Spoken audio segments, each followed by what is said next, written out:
Hello everyone, my name is Shubham Singh और आप देख रहे हैं स्टडी विद शुभम सर। आज हम लेके आ चुके हैं बायोलॉजिकल क्लासिफिकेशन का पार्ट 2। ठीक है। और इससे पहले मैं स्टार्ट करूं, आज हम बायोलॉजिकल क्लासिफिकेशन का पार्ट 2 लेके आ चुके हैं। इससे पहले मैंने बहुत सारे वीडियोस दिए, है ना। लिविंग वर्ल्ड का, लिविंग नॉन लिविंग वर्ल्ड का दिया है मैंने, बहुत सारे टॉपिक। मेरे सब्सक्राइबर्स और व्यूअर्स बहुत ही कम है, लेकिन मैं ये बता देना चाहता हूँ कि मैं कंटिन्यूस वीडियो पोस्ट करूंगा और देखते हैं कब तक व्यूअर्स और सब्सक्राइबर्स कम होंगे। कोशिश करता रहूंगा, है ना। इसी आस में कि किसी ना किसी दिन मेरे सब्सक्राइबर्स बढ़ जाए, मेरे व्यूअर्स बढ़ जाए। ठीक है। और कंटेंट इसी तरह से देता रहूंगा और वीडियोस बनाते रहूंगा और इम्प्रूव करूंगा। तो जो जो मुझे सब्सक्राइब करके रखते हैं, जो मेरे वीडियोस को लाइक करते हैं, मेरे वीडियोस को पूरा देखते हैं, उन लोगों को थैंक यू बोलना चाहता हूँ और इसी तरह से सपोर्ट करते रहिए। और जो भी न्यू वन जो वीडियो देख रहा है, प्लीज एक सब्सक्राइब करके जाना। ठीक है। तो बहुत ही मेहनत लगती है एक वीडियो बनाने में। तो शुरू करता हूँ, चलिए चलते हैं। वीडियो का पहला किंगडम है, किंगडम मोनेरा। किंगडम मोनेरा क्या है? सबसे पहले बता दो, किंगडम मोनेरा में ना सोल जो मेंबर है, सोल मेंबर वो है बैक्टीरिया। बैक्टीरिया क्या होता है? एक माइक्रो ऑर्गेनिज्म, मोस्ट अबंडेंट। इस माइक्रो ऑर्गेनिजम्स का मतलब होता है सूक्ष्म जीव, जो कि नेकेड आई से नहीं देख पाते, बहुत ही छोटे छोटे होते हैं। ठीक है। उसको हम लोग माइक्रोस्कोप से ही देख पाते हैं। जितने भी बैक्टीरिया, बैक्टीरिया क्लास 11 में आके तो बैक्टीरिया समझाना पड़ेगा। बैक्टीरिया क्या है? बैक्टीरिया के टाइप्स बहुत सारे होते हैं। ये सभी जगह में पाए जाते हैं, मोस्ट एबंडेंट, मतलब पृथ्वी में हर जगह में बैक्टीरिया पाए जाते हैं, है ना। आपके हाथ में, आपके आसपास में, आपके सराउंडिंग में, हर जगह बैक्टीरिया पाए जाते हैं। यहाँ तक कि एक्सट्रीम हैबिटेट्स में, जैसे एयर, वाटर, सॉइल। हवा में आपको बैक्टीरिया मिल जाएगा, वाटर में आपको बैक्टीरिया मिल जाएगा, सॉइल में बैक्टीरिया मिल जाएगा, है ना। As well as in ocean, oceans में भी। साथ ही साथ ये जो है, तो क्या बोलते हैं, ओशंस में मिल जाएगा और एक्सट्रीम मार्शी हैबिटेट्स में मिल जाएगा, दलदली इलाके में मिल जाएगा। और जो सबसे गर्म जगह है, जिसे वॉल्केनो के आसपास, ठीक है, वहां पे भी आपको बहुत सारे बैक्टीरिया मिल जाएंगे। कुछ ऐसे बैक्टीरिया होते हैं जो कुछ एक ऐसे टेम्परेचर में जिंदा नहीं रह पाते, ज्यादा टेम्परेचर में जिंदा नहीं रह पाते, लेकिन कुछ ऐसे बैक्टीरिया हैं जो एक्सट्रीम टेम्परेचर भी झेल जाते हैं। जैसे थर्मस एक्वाटिकस, ये एक बैक्टीरिया है जो कि एक्सट्रीम टेम्परेचर में भी जिंदा रह जाता है। ठीक है। आज हम पढ़ने वाले हैं इस चीज के बारे में, किंगडम मोनेरा, बैक्टीरिया के बारे में। बहुत ही इंटरेस्टिंग वीडियो होने वाला है, वीडियो में बने रहिए और सीखिए। ठीक है। तो found also in extreme habitats, बहुत सारे एक्सट्रीम हैबिटेट्स में पाए जाते हैं, है ना। जैसे स्प्रिंग, एक होता है, क्या बोलते हैं उसको, जो वॉल्केनोज में पाए जाने वाले जो वाटर स्प्रिंग्स होते हैं, ठीक है, वहां पे भी बहुत सारे ऐसे बैक्टीरिया पाए जाते हैं जो कि एक्सट्रीम टेम्परेचर जो है झेल पाते हैं। और मार्स, मतलब एक्सट्रीम हैबिटेट्स, मतलब जैसे हम अगर एक एग्जांपल ले लें, काऊ, काऊ के पेट में भी एक बैक्टीरिया होता है। काऊ का पेट में भी एक बैक्टीरिया होता है। वो एक्सट्रीम जगह, एक मतलब जहाँ पे पेट गट एक ऐसा जगह है जहाँ पे कोई भी बैक्टीरिया जिंदा ज्यादा देर तक नहीं रह सकता, लेकिन वहां पे भी एक बैक्टीरिया पाया जाता है, that is called methanogenic bacteria, मिथेनोजेन। ठीक है। वो काऊ के रूमिनेंट में पाया जाता है, कैटल के रूमिनेंट में पाया जाता है ना। जब वो ये करता है, क्या बोलते हैं, उसके एक्सपेक्टेड प्रोडक्ट्स में देखा जाता है, उसमें मिथेनोजेंस होते हैं। ठीक है। वो मिथेनोजेन एक डेट्रिटस है, बैक्टीरिया है। ठीक है। तो एक्सट्रीम हैबिटेट्स में बैक्टीरिया ऑलमोस्ट सब जगह पाए जाते हैं। बैक्टीरिया के टाइप्स कितने होते हैं? टाइप्स ऑफ बैक्टीरिया, कॉकस है, बैसिलस है, विब्रियम है और स्पिरुलम है। कॉकस, बैसिलस, विब्रियम, स्पिरुलम, ये सिर्फ स्ट्रक्चर के बेसिस के हिसाब से इनका जो है टाइप बोला गया है। कॉकस क्या है? Spherical shape. जितने भी बैक्टीरिया स्फेरिकल शेप है, उन सभी बैक्टीरिया के स्पीशीज में पीछे कॉकस लगता है। ठीक है। तो जैसे बैसिलस है, बैसिलस का एग्जांपल लेते हैं, ये रॉड शेप होता है, जैसे लैक्टोबैसिलस है ना। लैक्टोबैसिलस है, ये रॉड शेप होता है। एक बैक्टीरिया यहाँ पे रोडोकॉकस होगा। ठीक है। तो जितने भी स्ट्रक्चर के हिसाब से इनको बैक्टीरिया को जो है टाइप्स माना गया है। Vibrio, comma shape, vibrio cholerae. ठीक है। विब्रियम कोलेरा, ये एक जो बैक्टीरिया है, ठीक है, जो पीछे में लगता है, जो कि बैक्टीरिया के, ये जितने नाम है, कॉकस, बैसिलस, विब्रियम, ये बैक्टीरिया के नाम के साथ लगता है ताकि पता चलता है कि इस बैक्टीरिया का स्ट्रक्चर क्या है। ठीक है। स्पिरुलम, स्पाइरल शेप बैक्टीरिया, जितने भी स्पाइरल शेप बैक्टीरिया है वो है। अब ठीक है, तो समझ में आया। अब हम लोग नेक्स्ट टॉपिक में बढ़ेंगे। तो नेक्स्ट पॉइंट है, बैक्टीरिया हैव, बैक्टीरिया कुछ कैरेक्टरिस्टिक्स है। Bacteria have simple structure but show complex behaviour. Bacteria का जो स्ट्रक्चर होता है वो बहुत ही सिंपल होता है, लेकिन उसके जो बिहेवियर्स होते हैं वो बहुत ही कॉम्प्लेक्स होते हैं। इसमें जो मेटाबॉलिज्म पाया जाता है ना, वो बहुत ही एक्सटेंसिव होता है। मतलब इसके तरह मेटाबॉलिज्म, बैक्टीरिया की तरह मेटाबॉलिज्म और किसी भी ऑर्गेनिज्म में नहीं पाए जाते। ठीक है।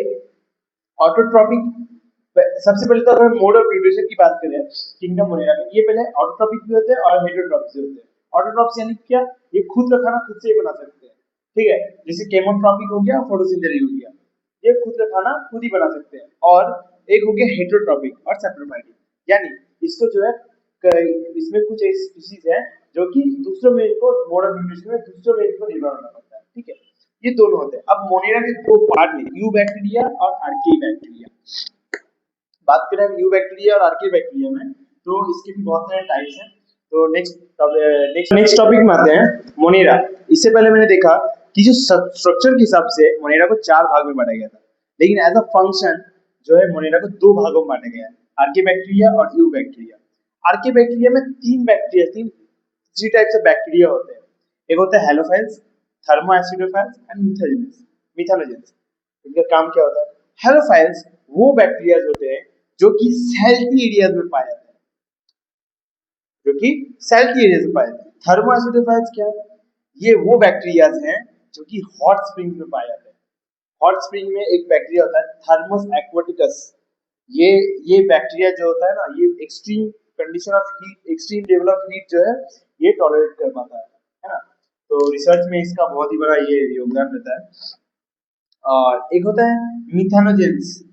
ठीक है, मिथानोजेंस जो कि मार्शी एरिया से पाए जाते हैं। कहाँ पर था? Found in ruminant of kettles, यानी जो बछड़े काउज है, बफेलोज है, उनके पेट के अंदर ये पाया जाता है। ये सबसे अच्छा मिथानोजेंस होता है। ये बहुत ही मतलब यूजफुल होता है। क्यों? क्योंकि ये मीथेन गैस प्रोड्यूस करता है। ठीक है, CH4 मीथेन गैस प्रोड्यूस करता है ना। मीथेन गैस हाईली इन्फ्लेमेबल होता है, तो इससे मिथानोजेन से ही जो है गोबर गैस बनता है। इसी बैक्टीरिया से जो है गोबर गैस बनता है, बायोगैस जिसको हम लोग बोलते हैं, है ना। तो Archie bacteria, three types of bacteria Archie bacteria में, हेलोफाइल्स, थर्मोएसिडोफाइल्स और मिथानोजेंस। जो कि मिथानोजेंस कहाँ पाया जाता है? मार्शी एरिया में। थर्मोएसिडोफाइल्स कहाँ पाया जाता है? हॉट स्प्रिंग्स में। और हेलोफाइल्स कहाँ पाया जाता है? सैल्टी एरिया में। ठीक है, फाउंड इन, ये कहाँ पाया जाता है? Found in ruminant of kettles, produce methane gas. ठीक है, ये मीथेन गैस प्रोड्यूस करता है। नेक्स्ट में आता है यू बैक्टीरिया, जो ट्रू बैक्टीरिया हम लोग जिसको बोलते हैं। इसका एक और नाम है ट्रू बैक्टीरिया, यू बैक्टीरिया। एक एक बता दूं, आर्के बैक्टीरिया का बता दूं, ये बहुत ही प्रिमिटिव टाइप ऑफ बैक्टीरिया है ना। इसका सेल वॉल इस तरह से बना होता है कि जितने भी बैक्टीरिया है उन जो जितने भी बैक्टीरिया है उनसे जो है इनका सेल वॉल बहुत ही अलग होता है। सेल वॉल का स्ट्रक्चर बहुत अलग होता है। क्यों?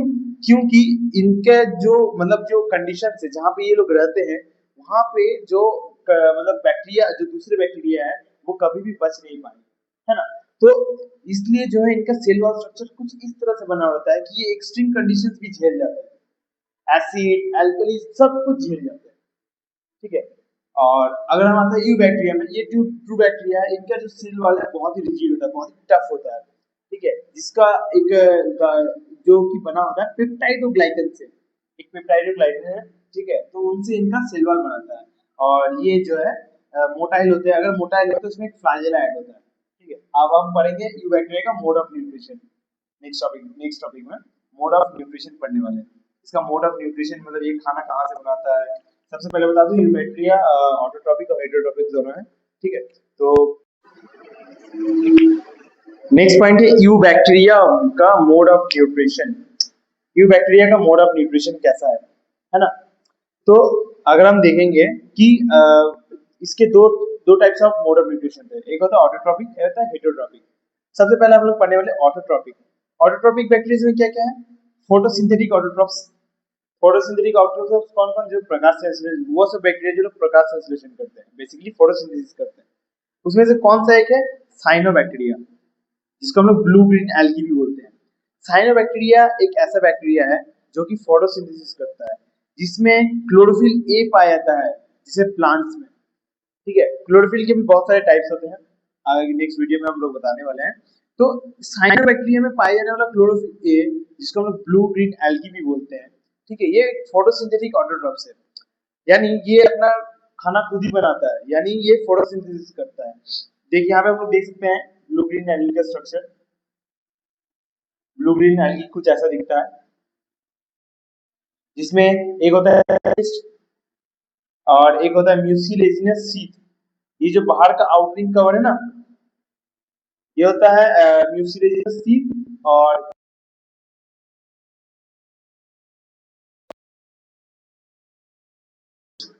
ठीक है, ये होता है ब्लू ग्रीन एल्गी का structure. Blue green algae structure, this is called be unicellular colonial of filamentous. ये यूनिसेलुलर भी हो सकते हैं, फिलामेंटस भी हो सकते हैं, फ्रेश वाटर, मैराइन और टेरेस्ट्रियल एल्गी, ये सभी हो सकते हैं, कहीं भी पाए जा सकते हैं। और कॉलोनियल भी हो सकते हैं, फिलामेंटस भी हो सकते हैं, यूनिसेलुलर भी हो सकते हैं। Form blooms in polluted water bodies. Polluted water bodies में ये ब्लूम्स फॉर्म करते हैं। साथ साथ फोटोसिंथेटिक ऑटोट्रोपस में और एक आ गया हेट्रोसिस्ट। हेट्रोसिस्ट क्या है? कुछ बैक्टीरियाज है, जैसे नॉस्टा हो गया, एनाबिना हो गया, ये क्या करते हैं, फिक्स एटमॉस्फेरिक नाइट्रोजन, बहुत ही इंपॉर्टेंट बैक्टीरिया है। ये दो बैक्टीरिया बहुत ही इंपॉर्टेंट है, ये एटमॉस्फेरिक नाइट्रोजन में को फिक्स करते हैं, किसमें, स्पेशलाइज्ड सेल्स में। जो प्लांट्स, जो जिन प्लांट्स को जो है एटमॉस्फेरिक नाइट्रोजन की जरूरत होता है, ठीक है, तो वो डायरेक्ट नहीं ले पाते, ये लोग क्या करते हैं, ये बैक्टीरियाज उन स्पेशलाइज्ड सेल्स में एटमॉस्फेरिक नाइट्रोजन को फिक्स करते हैं, ठीक है, इनटू स्पेशलाइज्ड सेल्स। तो ये दोनों बैक्टीरिया बहुत ही इंपॉर्टेंट है, नॉस्टॉक और एनाबिना, ठीक है, ऑटोट्रोपिक बैक्टीरिया में आ रहे हैं ये बैक्टीरिया के अंदर। ठीक उसी तरह से हम लोग केमोसिंथेटिक ऑटोट्रॉप्स को ले लें, ऑक्सीडाइज्ड वेरियस, ये केमोसिंथेटिक ऑटोट्रॉप्स बहुत ही इंपॉर्टेंट है, ठीक है। तो इसमें हम लोग लेंगे substrates like nitrates, nitrites, ammonia, ये एनर्जी होता है ना, उसको एटीपी में कन्वर्ट करता है, ठीक है, ये बहुत ही इंपॉर्टेंट रोल प्ले करता है, ठीक है। तो जो क्या करता है, ये रिसाइकलिंग करता है न्यूट्रिएंट्स का, जैसे नाइट्रोजन हो गया, फास्फोरस हो गया, आयरन हो गया, इन सभी जो है ये को जो है केमोसिंथेटिक ऑटोट्रॉप, जितने भी केमोसिंथेटिक ऑटोट्रॉपिक बैक्टीरियाज है, केमोसिंथेटिक ऑटोट्रॉपिक बैक्टीरियाज, वो क्या करते हैं, वो ऑक्सीडाइज वेरियस इनऑर्गेनिक सब्सटेंस, मतलब इनऑर्गेनिक सब्सटेंस को ऑक्सीडाइज करते हैं, यानी नाइट्रेट्स, नाइट्राइट्स, अमोनिया, और साथ में जो एनर्जी रिलीज होता है उसको एटीपी में कन्वर्ट करता है। Play role in recycling nutrients like nitrogen, phosphorus, iron, ठीक है। और इसके नेक्स्ट टॉपिक में हम पढ़ेंगे हेटेरोट्रॉपिक बैक्टीरिया। तो लास्ट और आखिरी टॉपिक है हेटेरोट्रॉपिक बैक्टीरिया। हेटेरोट्रॉपिक बैक्टीरिया यानी ये एक मोड ऑफ न्यूट्रिशन है यू बैक्टीरिया का, ठीक है। तो इसमें मोस्ट अबंडेंट इन नेचर, सबसे ज्यादा पाया जाने वाला most abundant nature, they are important decomposers, ये सबसे इंपॉर्टेंट डिकम्पोजर्स हैं, यानी ये किसी भी चीज को डिकम्पोज करने में सबसे ज्यादा यूजफुल, ठीक है, मोस्ट इंपॉर्टेंट। इनसे हम जो है CH4 मीथेन प्रोड्यूस करते हैं, बायोगैस प्रोड्यूस कर सकते हैं, और भी बहुत कुछ प्रोड्यूस करते हैं, मोस्ट इंपॉर्टेंट डिकम्पोजर्स है ये हेटेरोट्रॉपिक बैक्टीरिया, ठीक है, क्योंकि ये खुद का खाना खुद बनाते नहीं, ये जो सड़े गले चीज होते हैं उन्हीं को खा के जिंदा रहते हैं, ठीक है। Useful as well as harmful bacteria, मतलब ये तो इनमें कुछ बैक्टीरिया जो होते हैं वो या तो यूजफुल होते हैं और एक होते हैं हार्मफुल बैक्टीरिया। यूजफुल बैक्टीरिया में कौन कौन से, लैक्टोबैसिलस है, पेनिसिलियम नोटेरियम। लैक्टोबैसिलस जो है ये दही जमाने में काम आता है, पेनिसिलियम नोटेरियम पेनिसिलिन यानी एंटीबायोटिक्स बनाने में काम आता है, ठीक है। हार्मफुल बैक्टीरिया जो डिजीज कॉज करते हैं, typhoid, cholera, tetanus, citrus, canker, ये जैसे typhoid, salmonella typhimurium, cholera, vibrio cholerae, tetanus है, नॉक जिससे नॉक जो होता है, और साइट्रस कैंकर है, और भी बहुत कुछ जो डिजीज होते हैं, ये सभी बैक्टीरिया से होने वाले डिजीज है, ठीक है। रिप्रोडक्शन इन बैक्टीरिया, बैक्टीरिया में रिप्रोडक्शन कैसे होता है, दो तरह का बैक्टीरिया में दो तरह से रिप्रोडक्शन होता है, एक होता है बाइनरी फिजन, असेक्सुअल रिप्रोडक्शन, जो किसी में निर्भर नहीं रहता, मतलब इनको रिप्रोडक्शन करने के लिए किसी पार्टनर्स की जरूरत नहीं पड़ती इसमें। Reproduce asexually bye binary fission, binary fission कैसे हो रहा है, देखो यहाँ पे एक बैक्टीरिया जो है वो 20 से जो है डिवाइड हो रहा है, 20 से डिवाइड हो रहा है, जिसमें एक ग्रुप बन रहा है, एक जो है क्या बोलते हैं उसको, गड्ढा बन रहा है, तो ये बाइनरी फिजन करके अलग अलग बन जाएंगे, ठीक है। फिर ये जो एक बैक्टीरिया, सिंगल बैक्टीरिया, फिर बाइनरी फिजन करेगा और ये भी बाइनरी फिजन करेगा, ऐसे ही क्या करते हैं ये अपना जो है पॉपुलेशन को बढ़ाते रहते हैं ये बैक्टीरिया। सेक्सुअल रिप्रोडक्शन कैसे करते हैं? डीएनए ट्रांसफर करते हैं from one bacteria to another, ये इनका सेक्सुअल मोड ऑफ रिप्रोडक्शन है, ये बैक्टीरिया का। सबसे लास्ट टॉपिक है mycoplasma, bacteria that lacks cell wall. ये एक ऐसा बैक्टीरिया है जो कि सबसे छोटा है, सबसे छोटा पाए जाने वाला बैक्टीरिया है, जो कि लिविंग सेल सबसे सबसे छोटा है, और जो कि बिना ऑक्सीजन के भी सर्वाइव कर जाता है। माइकोप्लाज्मा एक सबसे अभी तक में जानने वाला सबसे छोटा और सबसे जो है स्मॉलेस्ट है लिविंग सेल्स है, जो कि बिना ऑक्सीजन के रह जाता है ना। तो वीडियोस खत्म होती है, ये पार्ट 2 था, और नेक्स्ट वीडियो में हम और भी कुछ पढ़ाने वाले हैं, किंगडम फंगी, किंगडम एल्गी, है ना। तो और भी बहुत इंटरेस्टिंग वीडियोस आने वाले हैं, तो बने रहिए। और अगर मेरा आपने पूरा वीडियो देखा तो एक सब्सक्राइब करके जरूर जाना और लाइक भी कर देना एक, और वीडियो अच्छी लगी है तो ठीक है। और मैं बस यही कहना चाहता हूँ, थैंक यू एवरीवन।